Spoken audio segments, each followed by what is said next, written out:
미국의 샌프란시스코 지역에 일본인 3세 학자인데 채안권을 써서 세계적인 석학으로 인정받은 학자가 있습니다.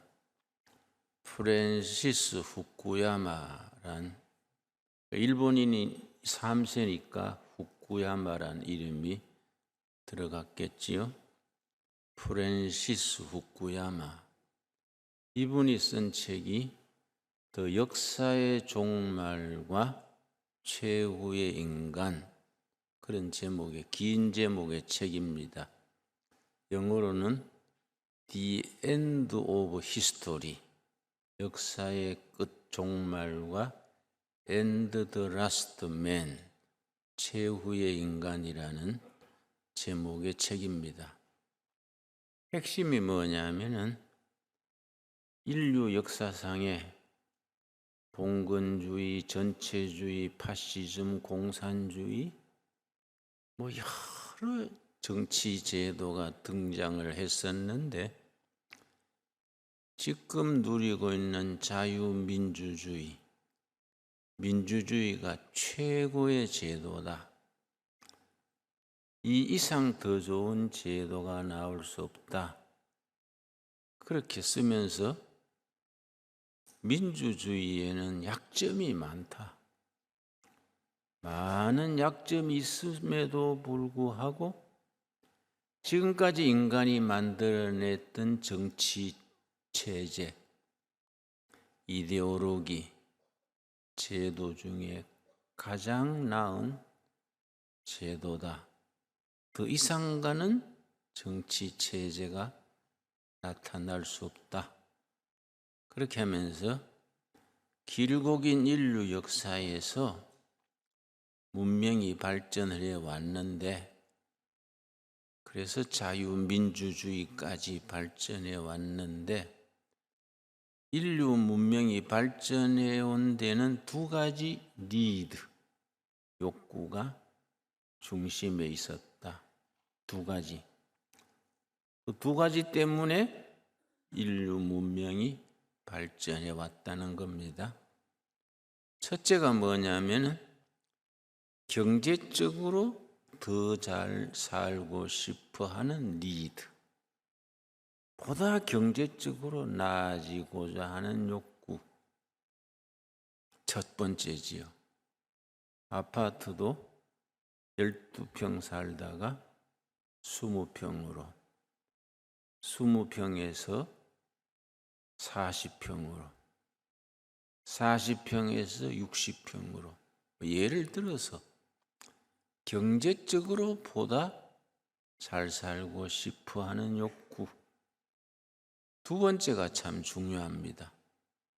인정받고자 하는 욕구. 인간은 인정받아야 인간다워지고 행복해지고 자기 타고난 능력을 발휘할 수 있다는 겁니다. 그러면서 공산주의와 민주주의를 비교해서 공산주의, 사회주의의 장점이 있고 민주주의, 자본주의의 약점, 단점이 있다. 그런데 장점 많은 사회주의, 공산주의는 왜 시들어가고 약점이 많은 민주주의, 자본주의는 왜 흥해지느냐? 딱 한 가지다. 공산주의는 인정하지는 풍토가 아니다. 인민 대중을 인정을 안 한다. 당 간부들만 저거들끼리 잘 먹고 잘 살고, 인민 대중을 이웃 동네 가는데도 도장받고 가야 되고, 직업도 정부에서 시키는 대로 해야 되고, 대학교 가는 것도 공부 잘한다고 가는 게 아니라 당에서 지정을 해줘야 대학을 갈 수 있습니다. 인간은 인정을 받아야 행복해지고 자기 능력을 발휘할 수 있는데, 공산주의, 사회주의는 인정을 안 해주는 제도라서 이거는 쇠퇴할 수밖에 없다. 그래서 100년 전만 해도 공산주의가 세계를 삼킬 것 같았습니다. 지금 공산주의가 거의 시들어가고 몇 나라만 남아있지요. 그죠? 북한, 중국, 뭐 몇 나라 정도. 수십 년간 이어온 큐바 같은 나라도 요즘 공산주의 법을 고쳤습니다. 왜 공산주의는 시들어가느냐? 인정을 안 해준다. 자본주의, 민주주의는 약점이 많은데 왜 발전하느냐? 인정을 해준다. 정치가들이 국민을 인정을 하고 사장은 노동자를 인정해서 노동조합을 만들어서 서로 대화하고 여당은 야당을 인정하고 여당은 야당을 인정하고 인정하는 풍토기 때문에 민주주의는 발전을 한다. 이 성경적으로 중요한 것이 마태복음 10장 32절 찾겠습니다. 마태복음 10장 32절. 예수님께서 말씀하시기를 너희가 사람들 앞에서 나를 인정하면 나도 너희를 하나님 앞에서 인정할 것이다.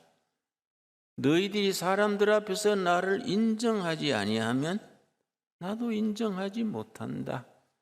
마태복음 10장 32절입니다. 누구든지 사람 앞에서 나를 뭡니까?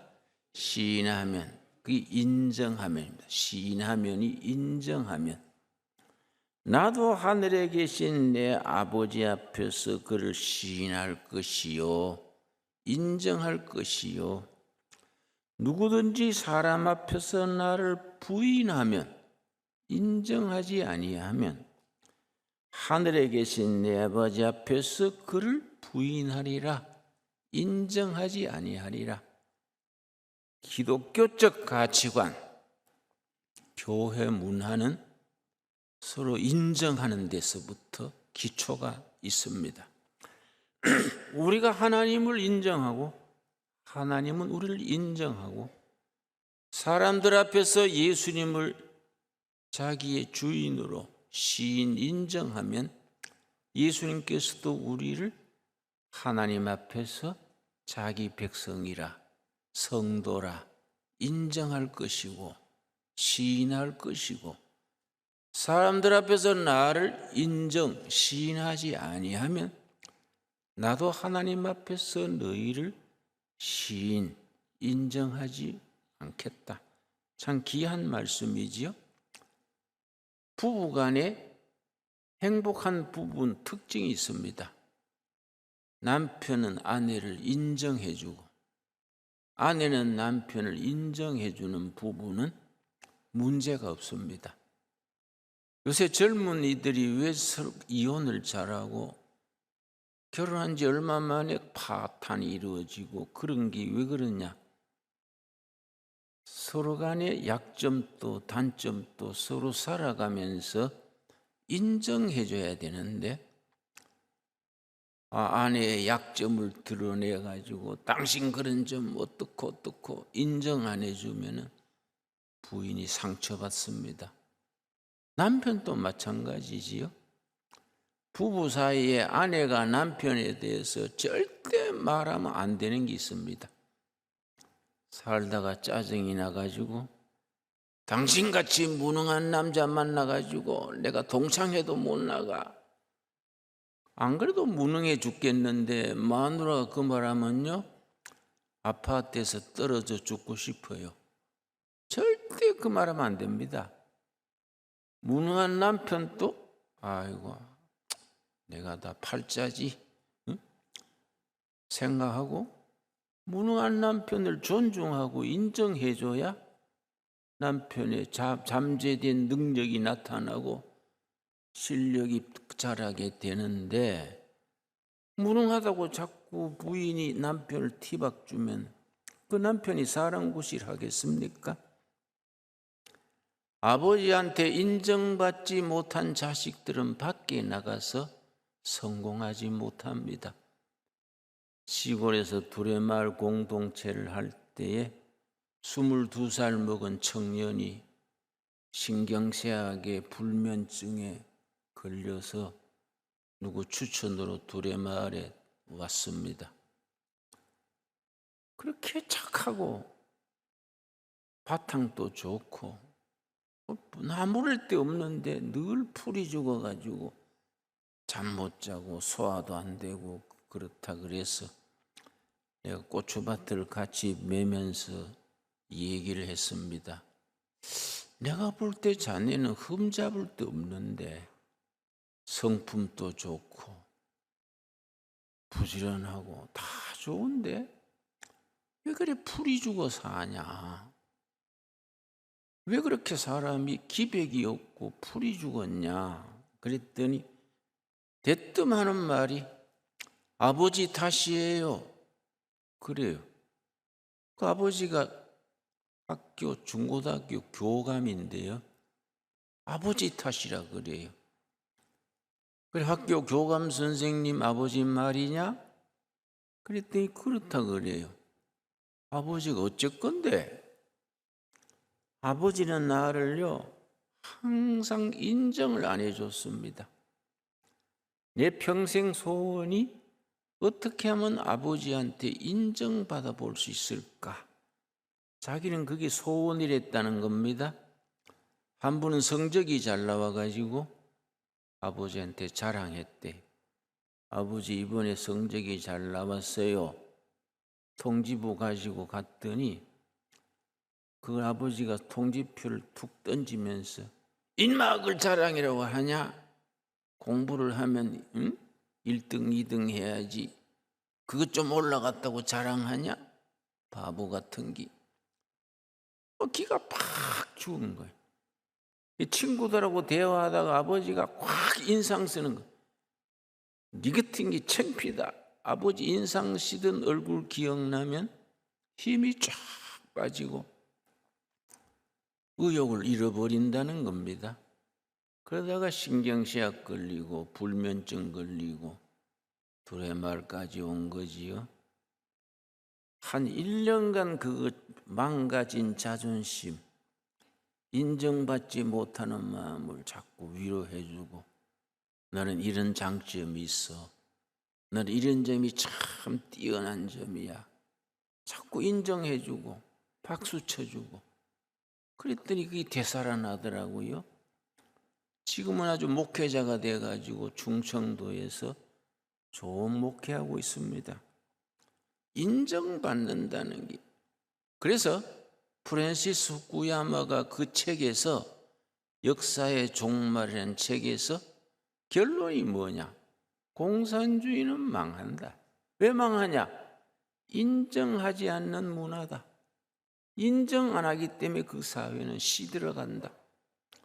민주주의는 아까 말씀드렸듯이 약점이 많은 제도인데 선거할 때마다 복잡하고 뒤죽박죽 될 때 많지 않습니까?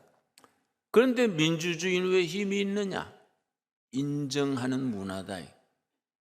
그러니까 민주주의가 인류가 만들어낸 정치 체제 중에 마지막까지 살아남을 수 있는 최후의 제도다. 그렇게 썼습니다. 오늘 읽은 본문 말씀 이사야서 24장 2절 보겠습니다. 성경에 나오는 민주주의란 것에 대해서 정말 정확하게 짚어줍니다. 민주주의의 기초는 자유와 평등을 기초로 합니다. 이 하나님의 말씀의 가르침이지요. 이사야서 24장 2절 말씀. 백성과 제사장이 같을 것이며 종과 상전이 같을 것이며. 여러분, 한국의 기독교가 들어와가지고 처음부터 한 것이 신분 타파 운동입니다. 일본 교회와 한국 교회 선교 역사가 다릅니다. 일본 기독교는 귀족, 지식인으로 시작됐습니다. 그래서 일본 교회는 힘이 없어요. 귀족 지식인들이 행동력이 없지 않습니까? 한국 교회는 백정, 상민, 민초 밑바닥에서 시작됐습니다. 함경도 전라도 핍박받던 사람, 인정받지 못하던 사람들, 백정, 물장수, 새우장수 이런 사람들로부터 시작됐습니다. 초대교회는요 전부 쌍놈들, 밑바닥 사람들이 교인이었습니다. 양반들은요 기독교를 외면하고 기독교를 받아들이지 않았습니다. 공자님의 가르침 주자하게 매달렸지요. 양반 중에 첫 번째 교인 된 사람이 누군지 아십니까? 이승만입니다. 전주 이시 왕손이지요. 이승만이 전주 이시 왕손 중에 그 계통입니다. 그런데 첫 번째 감옥에서 성경 읽다가 양반이 되었지요. 신분 타파 운동, 이게 한국 교회가 끼친 혁혁한 공훈이지요. 저도 우리 할아버지 삼형제가 다 머슴이랬습니다. 예수 안 믿으면 내가 뭐 목사 돼가 이래 하겠습니까? 우리 사회가 변하지 않았으면 나도 머슴집 손자라서 계속 머슴했겠지요. 그런데 참 우리 집안은 예수 믿어가 팔자 고친 집안이지요. 예수 믿어가 신분이 없어지고 관상이 없어지고 역사가 바뀐 거 아니겠습니까? 백성과 제사장이 같을 것이며 종과 상전이 같을 것이며 여종과 여주인이 같을 것이며 사는 자와 파는 자가 같을 것이며 빌려주는 자와 빌리는 자가 같을 것이며 이자를 받는 자와 이자를 내는 자가 같을 것이라. 서로 인정해주고 서로 평등해지고 자유와 평등이 어우러지는 사회, 그런 정치, 그런 사회, 그런 문화가 참된 민주주의고 그것이 성경의 바탕을 둔 겁니다. 여러분, 하버드 대학에 하비 콕스라는 신학자가 있었습니다. 아주 세계적인 명제를 냈는데 그거 이제 세속도시, 세콜라 시티라는 명제를 냈습니다. 핵심이 뭐냐면은 인류 역사상 많은 책이 나왔습니다. 엄청난 책이 나왔지요. 그 뭐 감히 헤아릴 수 없는 책이 나왔지요. 그 중에 역사에 가장 영향을 끼친 책이 뭐이냐? 하비 콕스 교수가 세속도시의 서문에 쓰기를 출애굽기다. 출애굽기. 역사는 출애굽기 이전과 출애굽기 이후로 갈라진다. 왜 그렇게 출애굽기를 최고의 책이라 하느냐? 출애굽기 이전에는 왕이 전부 다스리고 왕이 백성도 재산도 다 왕이 주인이지요. 출애굽기는 아니다. 왕도 바로왕도 하나님 앞에 평등이다. 왕도 백성도 하나님 앞에 다 죄인이고 다 평등하다. 이게 출애굽기에서 나오는 겁니다. 그래서 해방신학이라는 얘기를 하지요. 이게 얼마나 소중한 변화입니까? 그러니까 하비 콕스 얘기는 출애굽기 이전과 이후 역사는 달라진 거이다. 이승만 대통령이요, 나라 세울 때 딱 두 가지 목표가 있었습니다. 어떻게 하면 이 나라를 자유민주주의 국가로 세우느냐. 둘째, 어떻게 하면 이 나라를 기독교 국가로 세우느냐. 이승만 대통령의 평생의 그는 염원이랬습니다. 이승만 대통령 때에 모든 국민이 한 번은 목사를 다 만나게 했습니다. 군에 가면 군목, 경찰에 가면 경목, 병원에 가면 원목, 학교 가면 교목. 평생에 한 번은 목사들을 다 만나도록 그렇게 시스템을 짰습니다. 그런 공로를 우리가 알아야 됩니다. 어떻게 하면 기독교 국가를 세우느냐. 여러분, 우리 선교사들에 대해서 우리가 고마운 마음을 가져야 됩니다. 한일 합방이 1910년에 일본에 우리가 종이 됐는데 2년 뒤에 충청도 영동군에 거기 교회를 하나 세웠습니다. 아주 산골짜기에 조동교회라고, 충북 영동군 용화면의 조동교회라고 1912년에 한일 합방된 그 2년 뒤에 선교사들이, 북장로교 선교사들이 그 산골짜기에서 영동읍에서도 차 타고 2시간 들어야 가는 산골짜기에 화전민 사는 동네에 조동교회를 세웠습니다. 그 선교사들이 돌아가면서 거기에 예배를 인도했는데 1926년에 제이슨 퍼디라는 하버드 프린스턴에서 석사까지 받은 엘리트 선교사가 거기에 부임했습니다. 26살 때. 그때 마침 장질부사가 전국에 퍼졌습니다. 이 제이슨 퍼디 선교사가 자전거 뒤에다가 장질부사 약을 싣고 그 동네 찾아다니면서 장질부사 그 전염병 막으려고 애쓰고 다녔는데 장질부사 걸려서 죽은 사람 집에 잤어요. 자기가 감염이 돼가지고 석 달 뒤에 죽었습니다. 그때 불과 30살이에요. 그거 참 엘리트가 한국에 와서 3년 만에 장질부사로 죽었는데 그때 아들이 임신하고 있었습니다. 그 아내가. 그 아들이 나중에 존 퍼디라는 선교사가 됐는데 해방된 뒤에 미 군정이 시작됐습니다. 미 군정 장관이 하지 중장이요. 하지 중장이 남한을 다스리는 군정 장관이 되어가 사람들 누굴 써야 될지 모르니까 제이슨 퍼디 선교사의 아들 존 퍼디한테 비서를 쓰면서 조선 사람 중에 정직한 일꾼 50명을 뽑아라. 그렇게 지시를 했습니다. 존 퍼디가 진실한 크리스찬, 신앙이 분명하고 반공정신이 투철하고 정직한 사람 50명을 추천했습니다. 이 사람들이 미 군정하에서 그때는 공산당이 너무나 강했습니다. 국민의 86%가 대한민국은 공산주의를 해야 된다 그러고 박헌영이 이끄는 공산당이 100만 당원이었습니다. 그냥 가면 우리나라가 공산화될 수밖에 없었습니다.